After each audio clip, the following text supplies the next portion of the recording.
Hello everyone, आज चाहिँ सुरक्षा र म चटक्क परेर बसन्तपुर पनि घुम्ने अनि के सामान पनि किन्ने भनेर घरबाट निस्क्यौं। फेरि बाटै बिर्सेर कताबाट छिरेर हामी फाइनल्ली बसन्तपुरतिर पुग्यौं। अनि ठ्याक्कै बसन्तपुर भित्र जाँदै थियौं। त्यहाँ नपुगिकन बाटोमै हामीले लेफ्टपट्टि डेली डेजल देख्यौं। त्यहाँनिर चाहिँ कति भिड थियो क्या। अनि जाममा त के रहेछ हेरौँ भनेर हामी हेर्न थाल्यौं। त्यहाँ फेरि नपाउने केही रहेनछ। 99 मा यस्तो राम्रो इयरिङ, 150 मा झन् कस्तो बबाल अनि ट्राई गरिहाल्यौं हामीले त।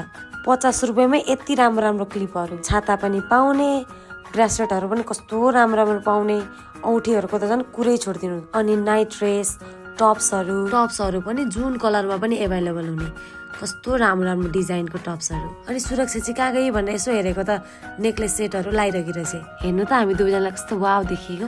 विन्ड चिटर पनि 1250 मा।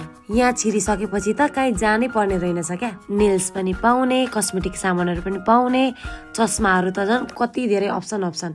अनि सामानहरू उठाउँदै छान्दै हेरिरहेको थिएँ।